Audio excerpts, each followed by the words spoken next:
أعوذ بالله من الشيطان الرجيم. بسم الله الرحمن الرحيم. ورسلا قد قصصناهم عليك من قبل ورسلا لم نقصصهم عليك وكلم الله موسى تكليما. رسلا مبشرين ومنذرين لئلا يكون للناس على الله حجة بعد الرسل وكان الله عزيزا حكيما. 164 نمبر آیت. ورسلا واوحینا رسلا، من وحی کړي و داسې پیغمبرانو ته قد قصصناهم عليك من قبل، چې د دې نه مخکې د هغې بیان تاسو ته ما کړی دی. مکي سورتونو کې د دې بیان شوی. ورسلا او هغې ورسولانو ته موږ وحی کړی وه لم نقصصهم عليك، چې اوسه پورې تا ته موږ د هغې بیان نه دی کړی. وکلم الله موسى تکلیما، او الله تعالی د موسی علیه السلام سره خاص خبرې کړې وي. اسې خبرې خدا هر پیغمبر سره کړې دي، رسول سره. او د موسی علیه السلام د دې خبرو په باره کې د دې تکلیما نه معلومیږي چې دا د دې نورو خبرو نه څه جدا خبرې دي. دې وجه نه موسی علیه السلام ته چې کلیم الله وایي، نو دې معنا دا ده چې دا چې کومې خبرې په کومه طریقه الله تعالی د موسی علیه السلام سره کړې وي، نو دا یو خاص ځان له انداز. دې آیاتونو کې دا ویلي شوي دي او نورو آیاتونو کې دا مضمون ذکر دی چې د څه انبیاو رسولانو بیان الله تعالی وکړو په دې قرآن کې، او د څه رسولانو او انبیاو بیان یې ونه کړو. نو دلته دوه درې مسلې ذهن کې ښودل پکار. د کومو رسولانو بیان چې موږ ته نه دی شوی، موږ یې نه نومونه پېژنو، نه راته ځای معلوم دی، نه دا معلومه ده چې هغوی په کوم قوم کې لېږلي شوي وو، نه دا معلومه ده چې د هغې په قوم کې کمې کمې غلطیانې وې، نه دا معلومه ده چې هغې قوم هغې ته څه جواب ورکړو، هغې څومره تکلیفونه تېر کړه، څومره سختې تېر کړې، څومره مشکلات یې تېر کړه، سونه موده هغې کم تک میدان کې هغوی ته زیات تکلیفونه میلاو شو. اړو د سره د الله نه بغیر بل چاته اړو پته ونه لګېده. نو دا د دې خبرې دلیل دی او د دې خبرې تنبیه د مسلمانانو ته چې دا ضروري نه ده چې یو سړی د الله تعالی دین طرف ته خلک راوبلي نو د هغه دعوت د عام نشي. لکه پرون تا ته ما ویلی ابن سعد یو عالم دی خو شاګردانو ته میلاو نشو، نو دنیا کې ونه ځلېده. نو چې دنیا کې ونه ځلېږي نو د آخرت کې خو د هغه اجر نه ضایع کېږي، الله تعالی ته خو د هغه اجر معلوم. او دا نو څه خبره نه ده چې په دنیا کې د خامخا د چا نوم خور شي، ځکه دا څومره پیغمبران دي چې د هغې نومونه اړو دنیا ته معلوم نه دي، ځکه چې الله تعالی ته خو معلوم دی او الله تعالی ولا اجر ورکوي. دویمه مسله دلته دا ده چې عام طور باندې دا خو مشهوره ده، خو خلک وایي چې د دې څه ثبوت نشته چې 1,40,000 پیغمبران دي، انبیا او 314 رسولان دي. او حقیقت کې دا په روایاتو کې او په احادیثو کې دا خبره ثابته ده.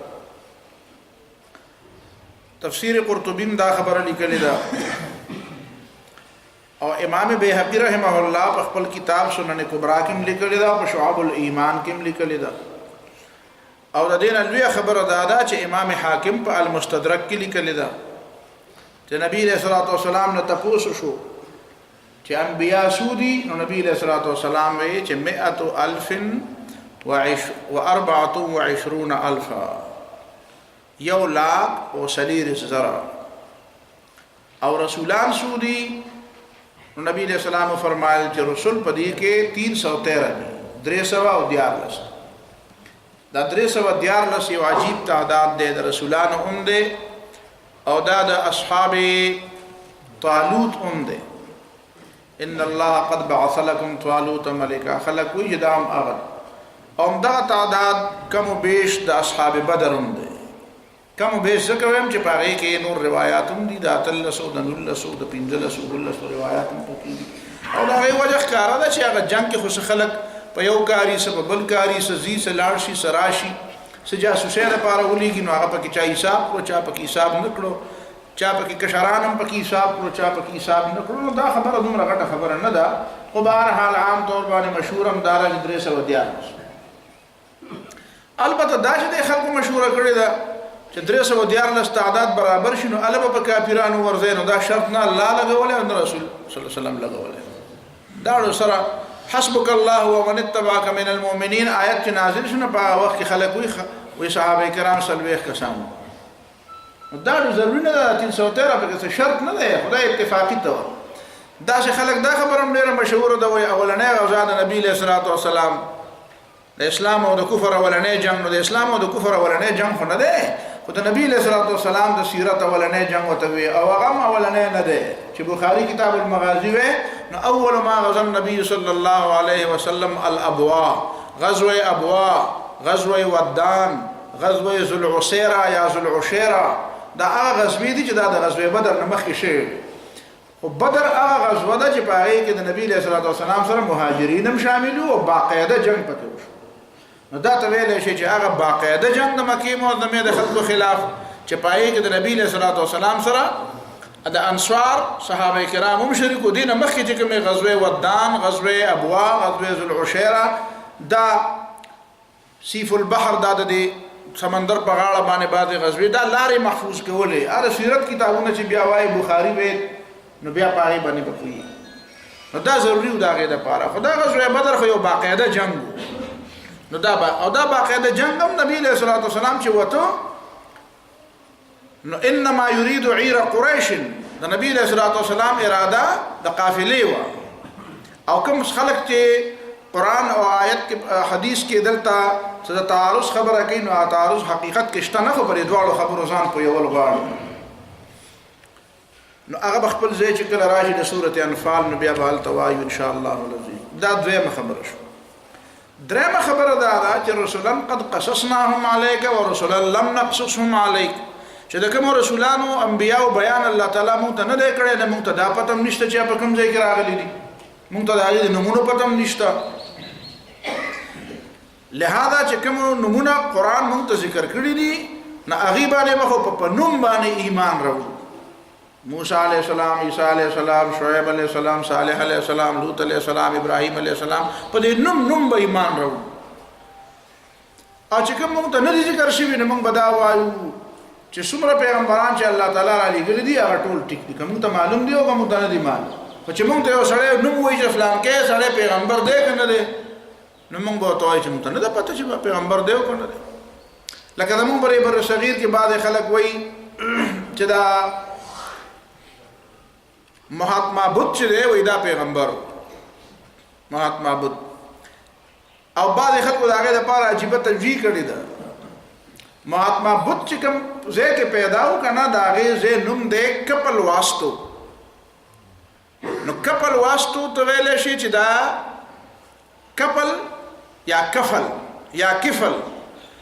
نو بعضې خلکو ویلی دي چې ذل کفل معنا کپل والا کپل والا نو وایي دا هغه ذل کفل پیغمبر دی نو دا چې ته داسې په ګوتو جوړی نو دا ضروري نه ده چې دا واقعاتو کې هم داسې دا خو هغه توافق دی توافق قضیه اتفاقیه ده قضیه اتفاقیه پیژنې که نه پرې منطق کې ویل ده چې اذا کان الانسان ناطقا نو کان الحمار ناهقا نو دا توافق دی چې یو سړی هم خبرې کوي بل طرف ته دا خرم رمباړې وایي نو دا ضروري خو نه ده چې داسې کېږي عملا نو دا هسې توافق نو دا ذوالکفل او کپل والا کپل والا نو دا داسې توافق دی داسې دا ضروري نه ده د پیغمبر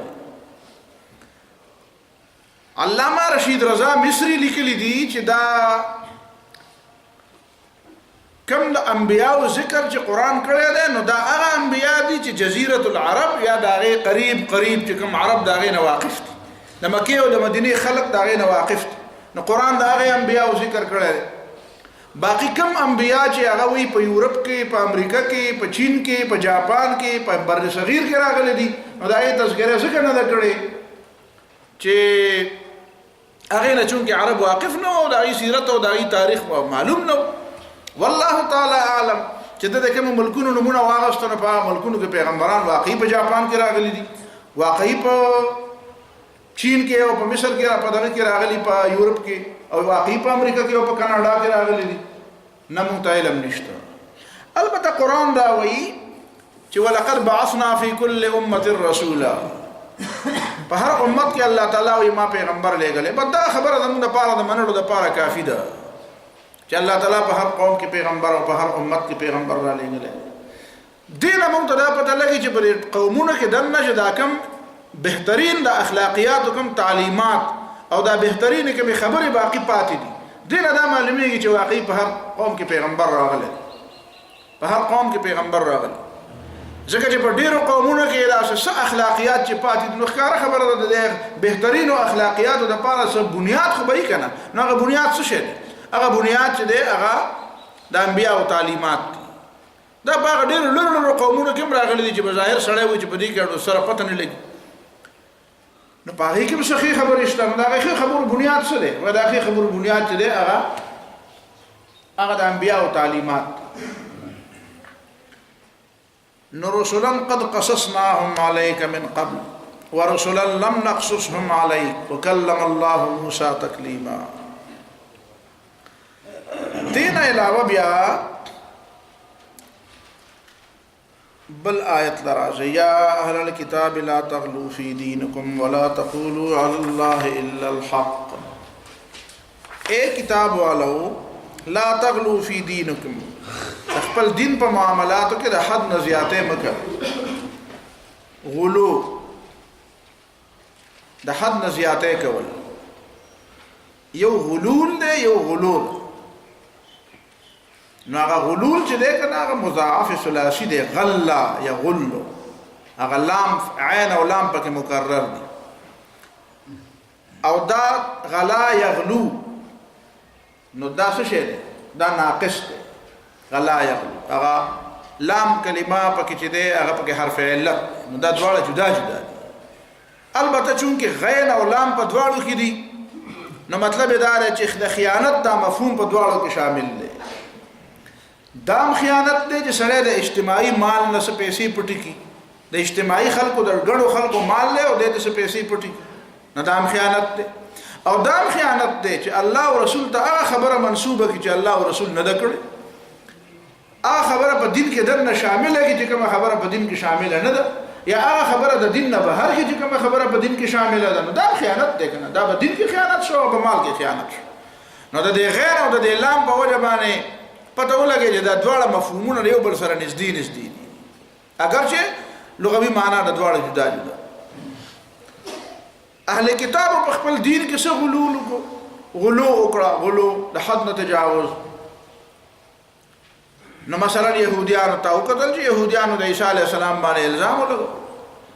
او عیسایان دی وکتل چې هغه عيسى عليه السلام ته د خدای زوی وي او تاسو به حیران شئ د عیسایانو دا ګورک دنده ده هغه اقانیم ورته درې اقانیم پلار زوی او روح القدس نو یو طرف ته وی باپ بھی خدا بیٹا بھی خدا روح القدس بھی خدا لیکن خدا تین نہیں ایک بیا وی باپ بھی سو لامحدود بیٹا بھی لامحدود روح القدس بھی لامحدود لیکن لامحدود صرف ایک خدا بیا وی باپ بھی غیر مخلوق بیٹا بھی غیر مخلوق روح القدس بھی غیر مخلوق لیکن غیر مخلوق صرف ایک خدا پدې خو مونږ نه پوهیږو دا څه دی چې خدای دریم دی او یوم دی او درې واړه ځان نه ځان لا مستقلم دي او غیر مستقلم دي لا محدودم دي او لا محدود نم دي دا درې واړه صرف یو خدای لا محدود دی غیر مخلوقم دي او په اخر کې وایي نه غیر مخلوق صرف یو خدای دی باقي ټول مخلوقات دي نو درې یو کوي او یو درې کوي په دې خبره باندې پوه شو دا دې نقطه بیا چې ورته د عیسایان چې پکې بیا وایي یاره په دې نه پوهېږو نو هغې ورته بیا وایي دا د پوهې خبره نه ده دې باندې خو بس ایمان راوړی دا وایي متشدد نو په دې خو ایمان دا څنګه د ایمان خبره شوه درې یو څنګه شي او یو درې څنګه شي په بل ځای کې چې د دې نه علاوه ته ما ته ویلی شي چې درې یو کېږي او یو درې کېږي او د لطیفه په تور برتاسو یو مشنه چې تاسو وایي د لطیفه لفظ مې تذکر وي لطیفه په تور درته وایم په انګلند کې هلته د موږ سره مرګري نو اهل حدیث مرګري به کې ناشته د موږ جمعات کې داسې وځي چې بل ټولو ته اجازه وکنه نور کې خو اجازه نه او د موږ بلې کې ما خو به شیعاګانو نه اجازه ورکړه ما راځي نو هلته به راته جمعې په موږ لمو پس به موږ ما په خطبه کې وشيوعيين وی چې خدای پاک دغه تبا کې دا اشتراکیان ایت په عربی ژبه کې شيوعيين وی نو هغه یو شیعه په کې وی چې عمره ته ویل دلته ماندل راځه او په خطبه کې را باندې راتونه کینې به مو ته وی دا ته نه یادوم دا اشتراکیان یادوم دا روسیان یادوم بیا خوشاله شو دا خدای صحیح و مونږ تاسو موږ مستا خبره مو ته مونږ خیرین ما ته نه یادوم شيوعيين شیعه نه یادوم شيوعي اشتراکي نو اول د اهل حدیث مرګري براتل نو ما ته د طلاق مبارک خبره رااله چې د درې طلاق یو دی نو ما تاسو وی ما شه د برتانی په اوسېدو کې د باندې ساسل خو نه دی شوی وې څنګه مې دا د برتانی ول د عیسایانو مذهب دار چې خدای دریم دی یوم دی یو درې دی درې یو دی تم چې طلاق درې یو دی تاسو دوړو خبره ما څه خبره سپټه پټه سګوړې مړې پټه پټه نه ماته وې چل خو نه دی تاسو ما خبره اوسې مې ستاره هغه څه خبره ده خو خدای یو دی وغي و د درې وې او طلاق درې دی ته یو خو یا درې ته یو ویل او یا یو ته درې ویل دا مو ته لطیفه ویل اصل چې ته دې نه دغه جوړ چې بیا وایي چې هغه په اهل حدیث فتوا نه لوم دا مې دا سره غپ تاسو په خبره ورسېدل لا تغلو فی دینکم په خپل دین کې غلو مکوئ غلو دې ته وایي یو خو هغه چې هغه وکړه چې د ځان خبره وکړي او په الله تعالی په شی ورته پیژد الله تعالی دا ویل دي فويل للذين يكتبون الكتاب بأيديهم ثم يقولون هذا من عند الله خبره د ځان وکړي او بیا یې خدای پاک ته نسبت کوي ګوري رسول الله صلی الله علیه وسلم نه یو خځه تاسو کړه دا د مجادله قد سمع الله قول التي تجادلك في زوجها دا زه ګوره په دې کې تفسیرونه ګوره بیا سوره المجادله د ابتدایي آیاتونه ګوره دا خدای چې کله رااله نبی له صلوات و سلام ته ورته وی چې د ما خاون ما ته ویل دي چې انت علی کظهر امي تب ما باندې دا شی لکه زما مور زما د مور ملا او استاملا برابر دي ما د پاره نو ګوره رسول الله صلی الله علیه وسلم تعالی په دا کې وحی نو راغلی وحی لا نو راغلی نو دا وحی راتلونه مخکې نبی له صلوات و سلام ورته یو جمله ویلې ده دا جمله په احادیثو کې ذکر ده په تفسیرونو کې ذکر ده نبی علیہ الصلوۃ والسلام ورته دا جمله څنګه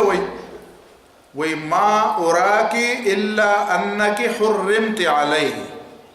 زما خدا خیال نه چې ته په حرام ہے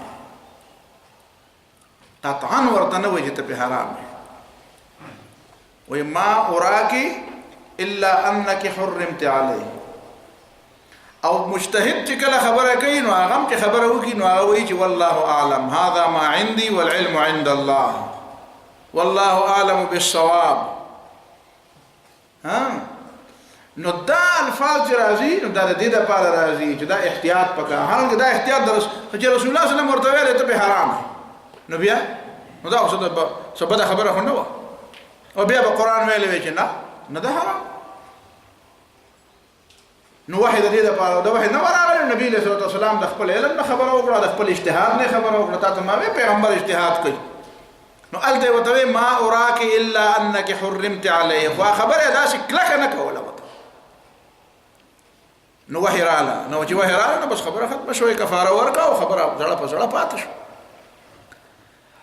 نو دینه پته لګی چې یو سړی د اجتهاد نه خبره کوي نو هغه به دومره کلکه خبره نه کوي دا موږ چې ورته وایو چې دا کم حرمت چې د الله او رسول له طرف نه دی نو دا یقیني دی او دا قطعي دی او کم حرمت چې د مجتهد له طرف نه دی نو دا ځواني دی نو دا به د حرمت بیانې په داسې طریقه باندې دا ځواني او کله کله بیا لا داسې چې هغه ځواني حرمت نه داسې یقیني جوړ کی چې هغه سړی د هغې په وجه باندې د اسلام نه بار نو دا خو بالکل زیاتې دی نو دوه خبرې به هم جدا جدا زده کې یو به دا جدا زده کې چې دا په دې ائمه مجتهدینو کې چې دا کوم اختلاف دی او دا خاصه مشهور شوی چې دا ائمه مجتهدین زه په دې باندې نه پوهیږم چې دې اختلاف دا نسبت خلق دی ائمه مجتهدین ته ولیکي دا چې کوم خلق وایي چې دا سلور امامان دی اختلاف پیدا کاو دا جګړې دی را پیدا کړو دا اختلافات او دا مذهبونه دا خو د سادهګانو او سادهګان دي دا دې نه خبر نه دی صحابه کرامو په منځ کې اختلاف ترمذی راواله د ما خیال لاله چې داسې باب به پکې چېرته تا ته میلاو نشي که ته چیلنج کړې نو داسې باب به درته په ترمذي کې میلاو نشي چې په هغې کې دا لیکلي دي چې په دې کې د اهلعلمو اختلاف دی او د اهلعلم شروع بیا د صحابهونه کوي صحابهونه شروع کوي ځینې صحابه په دې طرف دی یو مسله داسې نشته چې په هغې کې دا نه نو دا مه وایه چې دا د اختلافات چې دي او دا مسلکونه چې جدا شو نو دا جوړ دا د ائمه اربعونه جدا شو ائمه اربعونه مخکې اختلافات د پخوا د صحابه کرامو په زمانه کې دویمه خبره دا غلطه ده چې دا خلک وایي چې د صحابه کرامو په منځ کې چې کوم اختلاف و نو هغه به بیا په آخر کې حل شو او اختلافات به ختم شو دا خبره هم غلطه ده دا ما د یو ډېر لوی مولوي صاحب نه اورېدلي وه خدای دې وبخي هغه وخت غالبا موږ فارغ شوي خو بهرحال تقریر کې دا خبره وکړه وی خلک وایي چې په صحابو کې اختلاف دی خو هغه اختلاف به نبی علیه الصلاة والسلام ته پیش شو او نبی علیه الصلاة والسلام به پکې یو خبره وکړه اختلاف به ختم شو دا خبره غلطه ده څنګه ختم شو بعد وخت رسول الله صلی الله علیه وسلم اختلاف برقرار شو مشهور حدیث د بخاری دی لا يصلين احد العصر الا في بني قريظه د مازیګر مونږ څوک د بني قریظه نه دی خوانه په بني قریظه کې دی مونږ کوي مطلب دا لا يصلين احد العصر الا في بني قريظه په بني قریظه کې د مازیګر مونږ کوي چې خامخایب نو صحابه کرام روان شو بني قریظه ته نو په لاره د مانځو ټیم شو نو بس چا مونږ کو چا پرېخو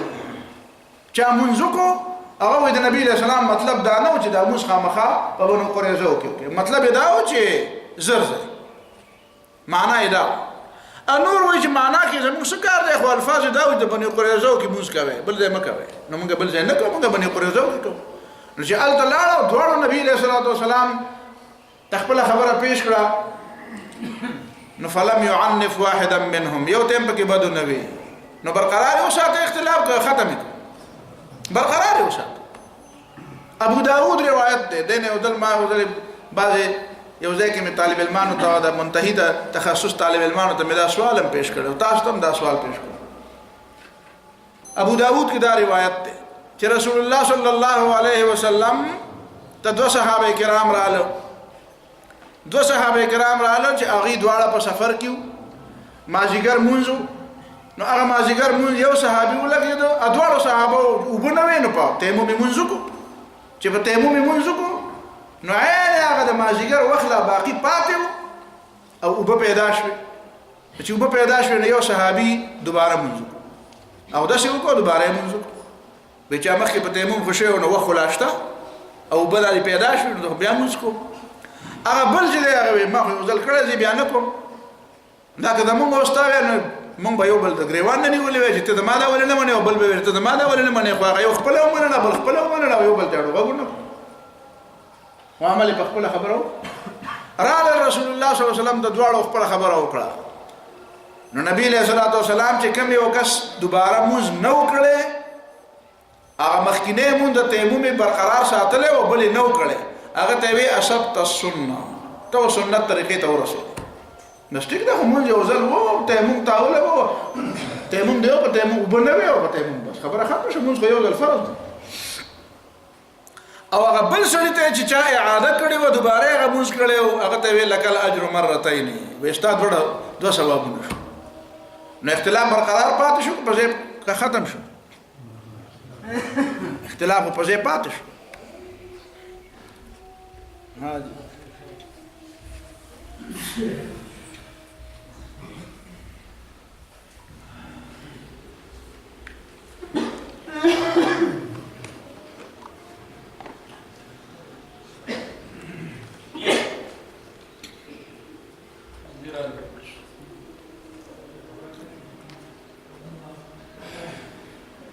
جی نو دا خبرم غلطه ده چې سړی وایي اختلاف ختمه هغه اختلاف ختمه چې دا غي یو جانب شو هغه قطعي غلطو چې هغه شریعت د اصول سره متصادم یا د شریعت د بعض احکام سره متصادم او اختلافات خو په هغه ځای کې راځي چې د احکام سره یو صورت هم متصادم نه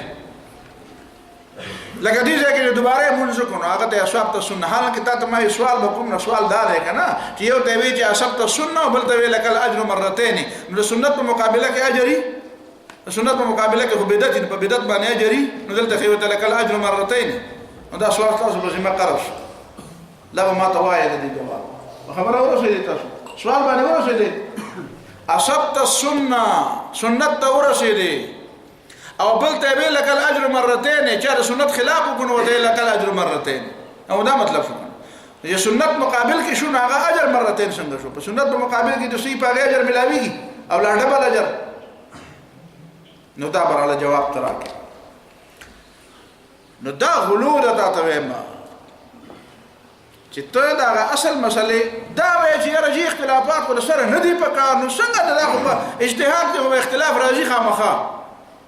اجتهادي او په استنباط کې به اختلاف راځي کله به دی وجه په خواني اختلافات درته یادو د صحابه او دای په منځ کله به یو لفظ په معنا کې اختلافي لغت کې بدواړه معنی معتبري کله به په دی وجه اختلافي چې قراتونه به مختلفي کله به په حدیث کې اختلافي نو د حدیث الفاظ به مختلف راغلي راویان به مختلف راغلي کله به د حدیث په ثبوت او په عدم ثبوت او په صحت او په عدم صحت کې اختلاف لکه یو مشهور مثال زویم اته کوم ډېر جوړ مثالونه دی پرې دا ساده مثال در رفع الیدین پر مسله کې د امام ابو حنیفه رحمه الله او د امام اوزاعی رحمه الله مناظره و امام اوزاعی او امام ابو حنیفه نو امام ابو حنیفه رحمه الله چې کوم حدیث پیش کو نه پای کې راویان د امام ابو حنیفه رحمه الله سلور امام اوزاعی رحمه الله چې کوم حدیث پیش کو نه پاره کې راویان دریو او تاسو ته پته ده چې علو د سند علو چې سند پکې عالی کیږي سند پکې اوچتيږي نو دې معنا چې واسطه کمی نو سند به اوچت واسطه کمی نو سند به اوچت دا په مدرسې پر طالب علمانو کې دا یو خو خوې دي دا پر علماو کې ځکه کالج والا ته وایم زه مستاز د استادانو او سره د چین پته نه لګي زمانه اوس ته پوښتنه د تخپل استادانو چین وي ارشو خپل استادانو چین یادې مال فلان کې نه زده کړی خبره تاسو ورسېږي نو په قران کې زما استاد په دریو واسطو باندې زما استاد د قران مجید سید احمد شهید رحمت الله علیه تاسو ته پته پته یې به نه سید احمد شهید رحمت الله علیه دا څنګه د استاد سید احمد شهید رحمه الله شاګردو مولانا عبد النصیر چې هغه مشهور پسنداکه بابا دي نو هغه دا شاګردو د سید احمد شهید رحمت الله علیه شاګرد نو هغه پسنداکه بابا جی هغه د ما د والدې د نیا کر بیا پس پناه غسته و پس زمانہ کې نو هغه زمان نیات قران زما د مور نیات قران مجید هغه ویل قران مجید دا غنه پسنداکه بابا نه قران ویل او د ما مور د خپل نیا نه قران ویل او ما د مور نه ویل نو د ما او د سید احمد شهید رحمت الله علیه په منځ کې د قران مجید د استادې واسطه شو درې یو څنګه بابا شو او یو د ما د مور نیا شو او یو مې مور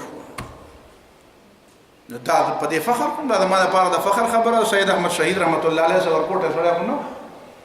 دا چې په حدیثو کې بیا لاړم چې د سید دوره مې وکړم چې د لاړم مولانا محمد چراغ رحمت الله علیه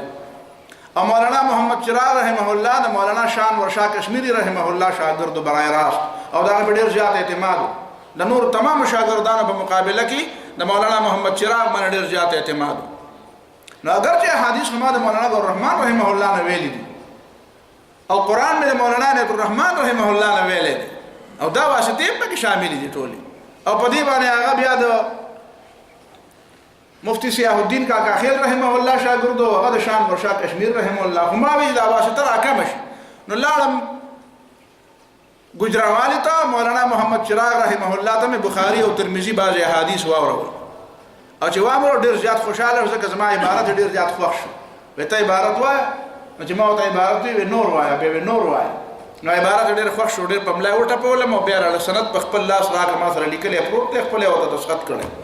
نو مولانا محمد چراغ رحمه الله دا سند د علو ده سند علو والد ته وای چې ستا او د رسول الله صلی الله علیه وسلم په منځ کې دا واسطه څومره کمیږي نو دومره به سند څه کیږي اوچتیږي به عالی کیږي به قیمتي کیږي به خدا د امام ابو حنیفه رحمه الله رائے نه ده د امام ابو حنیفه رحمه الله رائے د سند په علو کې دا ده چې دې ته مګوره چې واسطې ډېرې دي کې لګي دې ته وګوره چې هغه واسطې دین او خلق شوق دي نو گویا کې علو د سند دا په قلت د رواتو نه ده بلکې علو د سند چې دا په فقاهت د راوي ده دا د امام ابو حنیفه رحمه الله رائے ده او دا امام اوزاعي ته وی امام اوزاعي ته دا پکم مناظره چې کوله نه پای کې چې هغه د عبد الله ابن عمر رضی الله تعالی عنهما روایت نقل کړي او دلته د عبد الله ابن مسعود خو شاګرد دلته علقمه ده نو مقابله د حضرت علقمه او د عبد الله ابن عمر رااله نو امام ابو حنیفه رحمه الله وتوي چې علقمه خو علقمه ته پیژنه نو ک عبد الله ابن عمر صحابي نه وینه ما ویل چې علقمه مرتبه د عبد الله ابن عمر نو چته خو سره په صحابي دي نو فسكت الاوزاعي امام اوزاعي په دې خبره جواب ورنکړ اي خاموش پاتې شو د امام ابو حنیفه خبره ومنه چې استاد خبره ټیک ده چې فقاهت دراوی چې ده دا په علوم سنت کې ټول نلوي بنیادی کردار نو دا مې د دې لپاره وی چې د اصل مثال چې د یو صحیح د یو عالم په نظمانه به یو سند زکه قوي چې هغه به وی چې په دې کې واسطې کوي دا په مقابله کې بل اغله بل ترجیح ور کوي چې هغه وی چې په دې کې واسطې خو زیات دي خو په دې کې دراویان ډېر زیات فقیهان دي او زما په فقاهت دراوی کې کاظم دا روایت نقل کړی دا فقيه ده کنه ده نو دا اختلافات او د دې نه علاوه نورم بیا اسباب د اختلافات بیا ګوره د علم الحديث کې بیا ګوره د چا اختلافات او اسباب څه نو دا خبره بالکل عقل منی او دې کې اسانی ده د خلکو لپاره دې کې د خلکو لپاره اسانی ده دا ما د احمد ابن حنبل قول نقل کړو چې هغه وی دا خبره ده او د امام مالک رحمه الله چې دا خبره ده د خلکو کې اختلافات را پیدا شي واغه اختلافات دا شنو لګره دې زمانه چې دا کوم جګړه خلک دا چې اوس کوم جګړه دا اختلافات غلط ځکه دا ډله بازی ده دا لا تغلو فی دینکم لاندې راځي لا تغلو فی دینکم ته ډله په دین کې دم نه حساب لري زما په ډله کې نه نو بتوب گمراه او زما په ډله کې نو کتار څومره ګناګار نه بیا ته ټکی نن سبا د خلکو خدا راي یا ځان له یو پیر جوړ کړي ځان له یو استاد جوړ کړي ځان له یو امیر جوړ کړي او په هغه ایمان راوړي په استاد باندې د استاد دین زده کوه په استاد باندې خو ایمان نه راوړل دا کله کله دا څه خبرې شي خو قصدن موږ شاګردانو ته وایو نه شاګردان دا غي ولدار دي بیا شاګردانو کې بعضي داسې جذباتيان مي چې هغه په خپل استاد باندې بیا داسې د خپل استاد په باره کې خبرې شروع کړي چې خلدونه بغیر ډول څوک منم نه نو دا بیا دا خبره هغه چې په جذباتو کې خدا خبره که په خشي او دا د عقیدې حصہ وګرځي نه نقصان جوړيږي بیا نقصان جوړيږي د پیغمبر مرتبه بل چاله مو ورکو استاد احترام کوا د استاد قدر کوا خیال مساته خبره ته وزن ورکوا ادب کوا خو د پیغمبر مرتبه استاد لمو ورکوا ځینې خلک قران بیانولو د پاره ناشتي نو د الله او د الله د رسول په ځای باندې خپل لوی د خلکو په مزګو کې کېني نو دا خو د قران درس نشو بیا دا خو د حدیث درس نشو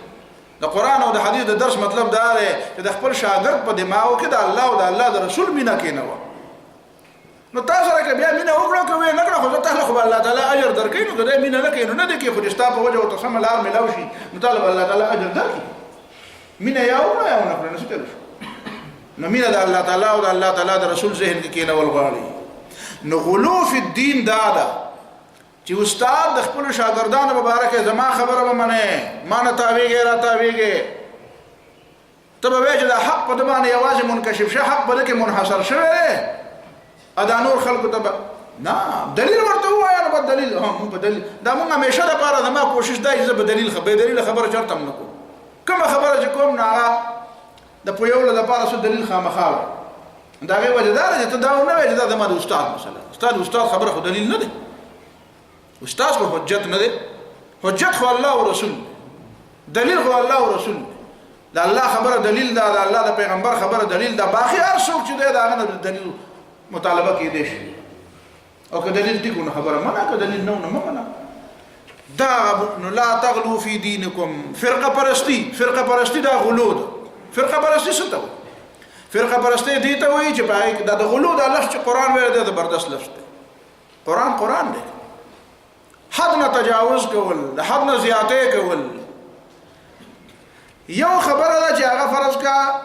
داغه په شریعت کې یو خاص مقام دی ته دا مقام نه هغه له زیات مقام ورکی د یو خبره په شریعت کې چې کوم مقام دی نو هغه مقام تر احکته کې د منځ او د روزي چې کوم مقام دی نو هغه ته داسې کار لور کې چې هغه د منځ او روزي امر مقام او مرتبه نه ده داغه نو د دې نه بدعت جوړ شي یا د یو سړی د امیر یو مقام دی د استاد یو مقام دی د پیر یو مقام دی پیر ورته ته وایي کار څه دا پیر لفظ موږ په پښتو کې مشهور شوی دی کني پیر صحیح خو پیر خو مطلب مرشد دی لار خودونکی نو چې علم ور سره نو تاسو بس لارو خي استاد شنو معلم شو نو د پیغمبر یو درجه ده او د عالم یو درجه ده خو د عالم درجه خو د پیغمبر درجه ته نه رسیږي نو د عالم په درجه کې وساته او پیغمبر د پیغمبر په درجه کې وساته پیغمبر د عالم د درجه تر کمو او عالم د پیغمبر درجه ته اوچتاوم او کدا کار دی وکړو دا بیا دا څه دا غلو ده ډله دې جوړه کړې نو دا ډله جوړه کته خو لا دوه خبرې او 15 او لس خبرې یادې زم یوې خبره د پارم کته ډله جوړه کی چې لږ نور اسم نشو کولای نو دلته په کلی کې به ګرځو اما شومان ته به وایي چې بچي دا چاکلیټ والا او ته تکړه سړی اله شابه جمعه تلاش او جمعه ته زی او سبق ورته بتاله یو چاکلیټ درته بدا یو کار لیکم دا پاره والا او لوبه پرې دا جګړه پرې دا خو د جمعه تلاش سبق وای دا نه کې یو کار او دې کار د پاره ته ډله جوړه کینو دا ټیک خبره او کته دا وای چې نه دا چې کومه طریقه باندې کار کوم دا ټیک دی چې دا بلې په کومه طریقه کې دا غلط کار کوي نو ته بیا ډله باش ته بیا فرقه پرست نه خدا وای چې څوک د دین کار کوي نو ټیک ها دا کار غلط دی او دا غلط بیا د خپل هغه کې غلط ته غلط وای او ټیک ته ټیک وای دا څه نه چې ستاره ډله نه پای کې چې کوم غلط دي نو ته به هغه لپاره دلایل وي خلک همانه په څه خپکیږي و یره د پردو غوای خو د خپل د مو وای و د پردو غلطیانه وای په دې خوشحالي چې د بل چا غلطي وای مانه ډېر څه خوشاله شي دا غړانګ راشي چته کی او چې دا وته وای مونږ بیا سر په خانګو کې ور کړې وای ګورو دغه پکې مونږ هم یاد نو ته ډله بازي خو نه کوم ولته پیغمبر ته غلطي نه کړي او ته د غلطي نه وای منسوب پرته یو بل درو ته خو انجمن ستایش باهمي جوړ کړل یو بل ته یو بل مده وای نه غلطي وای او شو په غلطي خپکیږي نو دا ډله لا تغلو فی دینکم په دین کې غلو مکو ولا تقولوا على الله غير الحق او الله تعالی نه پایلا الله تعالی باندې دا خبره مکوي چې الا الحق جاء حق نه شیخ عبد القادر جیلانی رحمه الله خبر ډیره مزیدار ده چته په خوا ملستو او سره ته ماخذ نه دی یاد خو چته په ملستی و شیخ عبد القادر جیلانی رحمت الله علیه سره یو شاګرد پاتې شو ډیره موده اتکاله ور سره تیر کړ چې بیا به ته رخصت اغشتو نو خپل استاد ته وایي چې شیخ محترم ما ته یو لړ وصیت وکړه یو لړ خبره راته وکړه بس سمزم بیا به ملاقات کله نو هغه ته وایي چې دا شلوکا چې د خدای او د پیغمبري دعوه مکه وزه په مخه دی ښه نو هغه راوګرځي چې دا خبره بدل بل شاته ستانه مې اتکاله قران او حدیث وي نو زه دونه پریوته ما چې زه د خدای او د پیغمبري دعوه کوم په دې خو پوه نشم د دې څه مطلب نو هغه ته وی چې نه کنه داسې به ته نه وایې چې زه خدای ما داسې به ته نه وایې چې زه پیغمبر یم خو چې ستا کومه اجتهادي خبره راشي تا کومه خبره زده کړه نو ته به خلکو ته وایې چې دا خبره زما خبره ده او که دا مو نه منله نو بیا ګمراه شوئ حالانکه ګمراهي په څه کې ده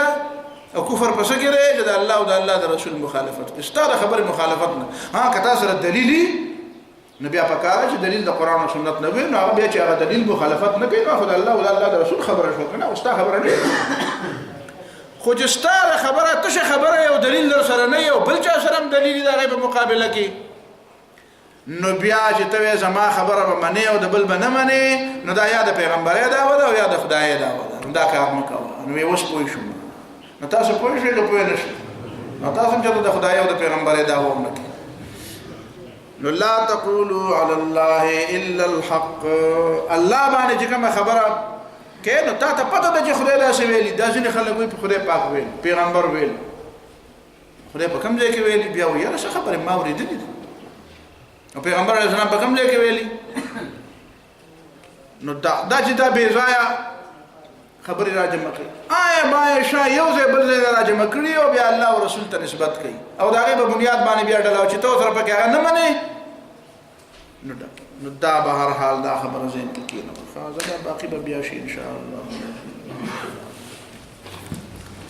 دعا وکړئ جی ربنا تقبل منا انك انت السميع العليم وتب علينا انك انت التواب الرحيم بیمارانو د پاره دعا وکړئ